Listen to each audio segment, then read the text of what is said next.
Assalamualaikum warahmatullahi wabarakatuh. Apa kabarnya saudaraku semua dimanapun berada? Semoga selalu sehat dalam lindungan Allah SWT. Amin ya rabbal alamin. Baik, kita lanjutkan sharing Ta'limul Muta'alim. Kali ini bab berapa ini? Bab 11. 11 ini yang pertama menjelaskan tentang seorang pencari ilmu harus menjaga sikap warok, ya, menjaga diri dari yang haram.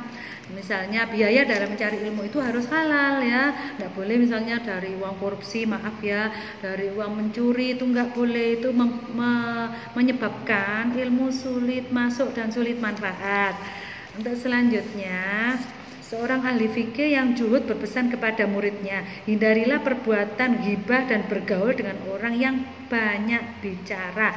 Ketika mencari ilmu, seorang pencari ilmu itu harus bisa memilih teman yang baik, teman yang bisa diajak belajar, ya, tidak menghabiskan waktu untuk ghibah, bicara kesana kemari, sehingga ilmunya itu nggak ada yang masuk, ya, sedikit sekali yang masuk dan sulit untuk manfaat.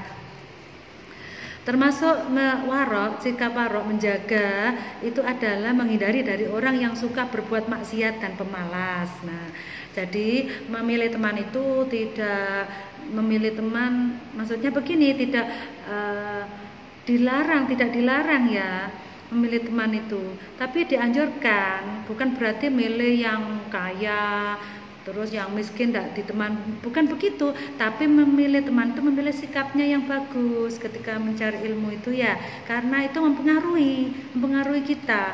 Kalau kita sembarangan dalam berteman, misalnya teman itu malas belajar, kita otomatis katut, ya, ketularan sifat itu. Nah, sehingga kita sulit mencapai kesuksesan. Terus hendaklah duduk menghadap kiblat sewaktu belajar, mengikuti sunnah Nabi.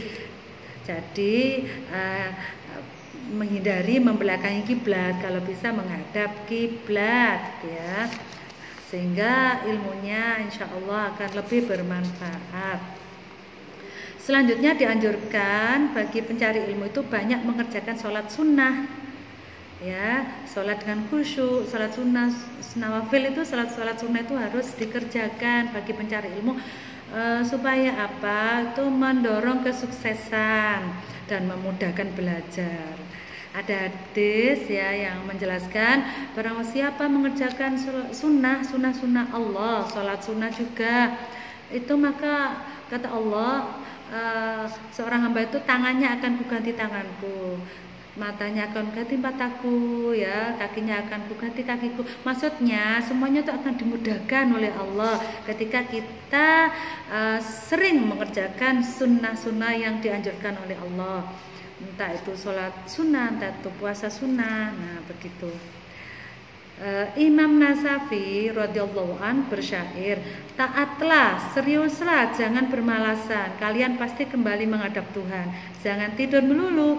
Orang yang terpuji yang sedikit tidurnya di malam hari.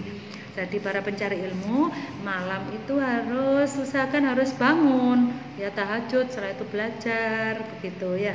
Itu akan mempermudah dalam mencari ilmu, dan mudah ilmu itu manfaat nantinya ketika kita selesai belajar.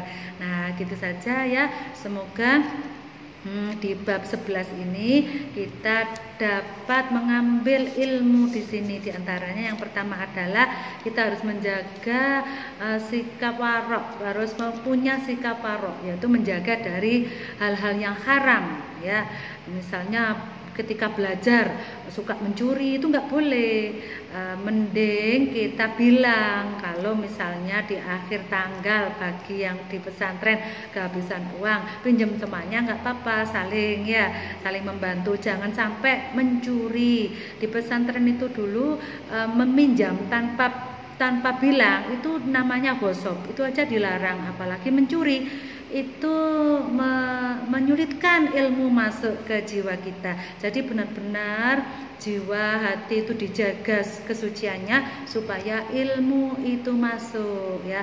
Sekali lagi sering saya ulangi, ilmu itu cahaya masuk ke dalam jiwa yang bersih, yang suci pula. Itu aja, semoga hari ini kita diberi Allah kefahaman dan mendapat ilmu yang manfaat.